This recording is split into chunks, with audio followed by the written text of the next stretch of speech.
Welcome to the study 2020 মই সুৰজমান Mollah BSc Architectural Science মাদ্ৰাসা মই এই ভিডিঅ'ৰ মাধ্যমত ক্লাছ 9ৰ লেসন 6 ৰেখা আৰু কোণ এই বিষয়ে আলোচনা কৰিম প্ৰথমতে ইন্ট্ৰোডাকশন ৰেখাৰ আমি ধাৰণা এটা লৈছো গণিতৰ কিছুমান বস্তুৰ সংজ্ঞা দিয়া মুশকিল সংজ্ঞা দিব নোৱাৰি প্ৰথমতে আমি ৰেখাৰ এটা ধাৰণা লৈছো ৰেখা হল আমি যদি দুটা বিন্দু লও এই বিন্দু দুটাক যদি আমি সংযোগ কৰি দুয়োপিনে অসীম লৈ বঢ়াই দিও এইপিনেও সৰলৰৈখিকভাৱে গৈ আছে এইপিনেও সৰলৰৈখিকভাৱে অসীম লৈ গৈছে কেতিয়াও শেষ নহয় তেতিয়া ইয়াক ক'ব কি এটা ৰেখা মানে ইয়াৰ আদি বিন্দু নাই শেষ বিন্দু নাই এতিয়া এই ৰেখাৰ যদি এটা যদি এটা বিন্দুৰ পৰা আৰম্ভ হয় মানে ইয়াৰ আদি বিন্দুৰ পৰা আৰম্ভ হৈ আন এটা বিন্দুলৈ সংযোগ কৰি বঢ়াই দিও তেতিয়া অসীম লৈ গৈ থাকিব তেতিয়া ইয়াক ক'ব ৰশ্মিৰ আদি বিন্দু আছে ষ্টাৰ্ট বিন্দু আছে শেষ বিন্দু নাই এতিয়া ৰেখাখণ্ড হল এটা ৰেখাৰ যদি আমি কাটি যদি এটা অংশ বনাও যেনেকৈ এইটো বিন্দু এই ৰেখাটো এটা বিন্দু ইয়াক যদি আমি কাটি বেলেগ কৰি লওঁ এতিয়া এবি টো হ'ব কি এটা ৰেখাখণ্ড ইয়াৰ আদি বিন্দু আছে প্ৰান্ত বিন্দু আছে এতিয়া আমি কৰিম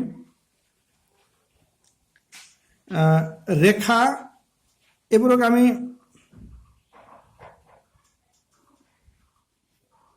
ৰেখাক আমি এনেকৈ চিহ্নিত কৰোঁ ৰশ্মিক এনেকৈ চিহ্নিত কৰা হয় এ বি এনেকৈ কাৰ্চিন দিয়া হয় আৰু এইটো দুয়োপিনে কাৰ্চিন দিয়া হয় আৰু ৰেখাখণ্ডক এনেকৈ চিহ্ন দিয়া হয় কিন্তু আমি এই গণিতত এই ৰেখা ৰশ্মি ৰেখাখণ্ড গোটেইবিলাকক আমি এ বিৰে চিহ্নিত কৰিম এতিয়া আমি লৈছো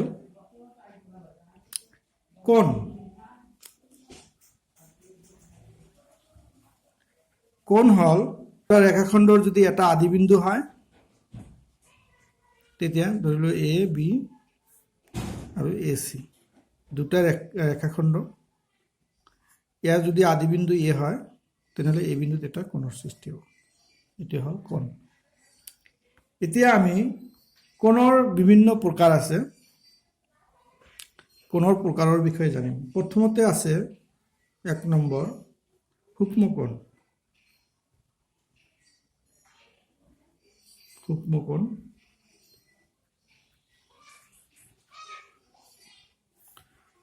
কোণ কি প্ৰথমতে আমি জানি লও এটা বিন্দুক কেন্দ্ৰ কৰি যদি আমি বৃত্ত বনাও তেতিয়া কেন্দ্ৰত কিমান ডিগ্ৰী কোণ হ'ব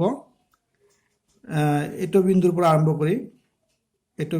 আৰম্ভ কৰি যদি আমি এনেকৈ ঘূৰি আগৰ বিন্দুলৈ আহো তেনেহলে টোটাল কোণ হ'ব 360 ডিগ্ৰী এতিয়া সূক্ষ্ম কোণ হল যদি এটা কোণ 90 ডিগ্ৰীতকৈ কম হয় আৰু 0 ডিগ্ৰীতকৈ বেছি হয় তেতিয়া তাক কোৱা হ'ব সূক্ষ্ম কোণ 0 ডিগ্ৰীতকৈ বেছি আৰু 90 ডিগ্ৰীতকৈ কম এ বি চি এই এটা কোণ সৃষ্টি হৈছে এটো 90 ডিগ্ৰীতকৈ কম 90 ডিগ্ৰী হলে এটো পাৰপেন্ডিকুলাৰ হ'ব লাগিব 90 ডিগ্ৰীতকৈ কম আছে 0 ডিগ্ৰীতকৈ বেছি আছে তে ইয়াক ক'ব সূক্ষ্ম কোণ 0 ডিগ্ৰীতকৈ বেছি ধৰি লৈছো এটো x 0 ডিগ্ৰীতকৈ বেছি 90 ডিগ্ৰীতকৈ কম তেতিয়া ইয়াক ক'ব সূক্ষ্ম কোণ এতিয়া সমকোণ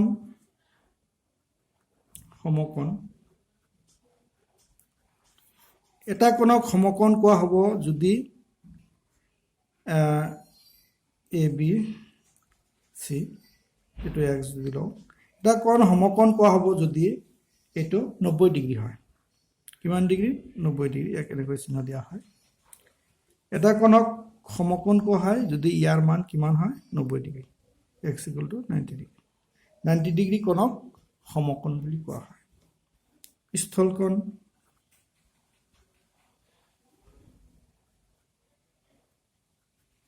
স্থূলকোণ 90 ডিগ্ৰীতকৈ বেছি আৰু 180 ডিগ্ৰীতকৈ কম 90 ডিগ্ৰী হ'লে এনেকুৱা হ'ব লাগিব পাৰপেণ্ডিকুলাৰ তেনেহ'লে 90 ডিগ্ৰীতকৈ বেছি এ বি চি এই কোণটো 90 ডিগ্ৰীতকৈ বেছি 90 ডিগ্ৰীতকৈ বেছি আৰু 180 ডিগ্ৰীতকৈ কম চিধা চিধি হ'লে 180 তেনেহ'লে ইয়াক কোৱা হ'ব স্থূলকোণ যি কোণৰ মান 90 ডিগ্ৰীতকৈ বেছি আৰু 180 ডিগ্ৰীতকৈ কম তাক কি কোৱা হয় স্থূলকোণ এতিয়া সৰল কোণ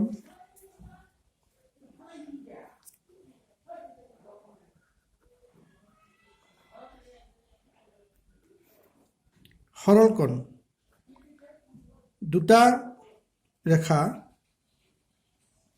যদি দুয়োপিনে প্ৰান্তবিন্দু এটা দুয়োপিনে যদি এটা সৰল ৰেখাৰ সৃষ্টি হয় এইপিনে যদি সৰল ৰেখাৰ সৃষ্টি হয় তেতিয়া এই বিন্দুটোত কিমান ডিগ্ৰী কোণ হ'ব 180 ডিগ্ৰী কোণ হ'ব আমি এছ দিছোঁ এছ ইকুৱেল টু কিমান 180 ডিগ্ৰী মানে 180 ডিগ্ৰী কোণক সৰল কোণ বুলি কোৱা হয়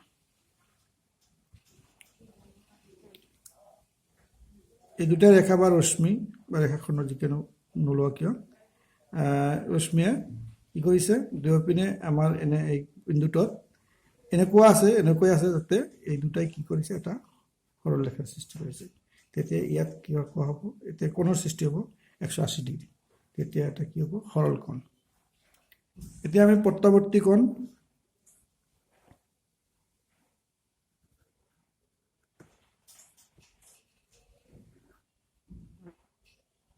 বা প্ৰবৃদ্ধ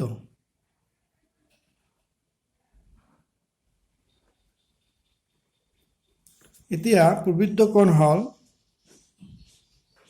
এইবোৰ লৈছোঁ 180 ডিগ্ৰীতকৈ বেছি চিধা চিধি হ'বলৈ হ'লে 180 ডিগ্ৰী তাতকৈ বেছি 180 ডিগ্ৰীতকৈ বেছি আৰু 360 ডিগ্ৰীতকৈ কম তেতিয়া এইটো ৱাই দিছোঁ ইয়াৰ পৰা আৰম্ভ কৰি ইয়াত গৈছে এনেকৈ গৈছে এইপিনে তেনে 180 ডিগ্ৰীতকৈ বেছি 360 ডিগ্ৰীতকৈ কম তেতিয়া তাক কি কোৱা হ'ব প্ৰত্যাৱৰ্তী কোণ এতিয়া আমি পঢ়িম সন্নিহিত কোণ সন্নিহিত কোণ মানে কি ইয়াত দুটা কোণ থাকিব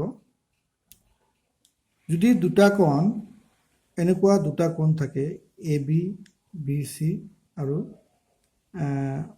বি ডি ইয়াত তিনিটা বাহু থাকিব দুটা কোণ থাকিব এটা উমৈহতীয়া সন্নিহিত কোণ তাক কোৱা হ'ব যি দুটা কোণৰ এটা উমৈহতীয়া শীৰ্ষবিন্দু থাকে আৰু এটা উমৈহতীয়া বাহু থাকে মানে এই বাহুটো এই কোণৰ বাহু এই কোণৰ বাহু এই শীৰ্ষবিন্দু দুয়োটা কোণৰে শীৰ্ষবিন্দু যে দুটা কোণক সন্নিহিত কোণ বুলি কোৱা হয় যেতিয়া সিহঁতৰ এটা উমৈহতীয়া বাহু উমৈহতীয়া শীৰ্ষ বা সাধাৰণ শীৰ্ষবিন্দু এডাল উমৈহতীয়া বাহু থাকে আৰু সিহঁতৰ আন দুডাল বাহু উমৈহতীয়া বাহু দুডালৰ দুয়োফালে থাকে তাৰমানে আৰু এটা উমৈহতীয়া বাহু থাকে আৰু দুটা বাহু থাকে এই উমৈহতীয়া বাহু দুয়োফালে থাকে তেতিয়া ইহঁতক কি কোৱা হ'ব সন্নিহিত কোণ সন্নিহিত কোণৰ এটা উমৈহতীয়া শীৰ্ষবিন্দু আৰু এডাল উমৈহতীয়া বাহু আৰু দুডাল বাহু উমৈহতীয়া বাহু দুয়োফালে থাকে ইয়াক কোৱা হ'ব সন্নিহিত কোণ এতিয়া আমি পঢ়িম ৰৈখিক জুৰীয়া কোণ ৰৈখিক জুৰীয়া কোণনো কি ইয়াতো দুটা কোণ আছে দুটা সন্নিহিত কোণক ৰৈখিক জুৰীয়া কোণ কোৱা হ'ব যেতিয়া উমৈহতীয়া বাহু দুটা বাদ দি বাকী দুটা বাহু এটা আনটোৰ বিপৰীত ফালে থাকে আৰু এটা কি সৰল ৰেখাৰ সৃষ্টি হয় উমৈহতীয়া বাহুটো বাদ দি বাকী দুটা বাহু কি কৰে এটা আনটোৰ বিপৰীত ফালে থাকে আৰু সৰল ৰেখাৰ সৃষ্টি হয় তেতিয়া এই দুটা কোণক ৰৈখিক জুৰীয়া কোণ বুলি কোৱা হ'ব আৰু ইহঁতে কিমান ডিগ্ৰী 180 দুয়োটা মিলি 180 ডিগ্ৰী কোণৰ সৃষ্টি কৰিব এটা হ'ল ৰৈখিক জুৰীয়া কোণ এতিয়া আমি পঢ়িম পূৰক কোণ। পূৰক কোণ কি? পূৰক কোণ হ'ল দুটা সন্নিহিত কোণ। দুটা সন্নিহিত কোণৰ যোগফল যদি 90 ডিগ্ৰী হয়, এই দুটা সন্নিহিত কোণ, এই দুটাক যোগ কৰিলে কিমান ডিগ্ৰী হ'ব? 90 ডিগ্ৰী হ'ব। দুটা কোণৰ যোগফল যদি 90 ডিগ্ৰী হয়, তেতিয়া এটাক আনটোৰ কি কয়? পূৰক কোণ বুলি কোৱা হয়। তাৰপিছত সম্পূৰক কোণ।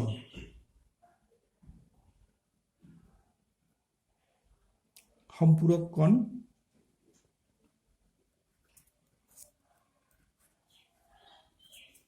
দুটা কোণ যোগ কৰি যদি, দুটা সন্নিহিত কোণ যোগ কৰি যদি 180 ডিগ্ৰী হয়, তেতিয়া তাক কোৱা হ'ব কি? সম্পূৰক কোণ।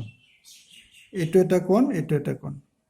দুটা সন্নিহিত কোণ যোগ কৰি যদি 180 ডিগ্ৰী হয়, তাক কি কোৱা হ'ব? সম্পূৰক কোণ।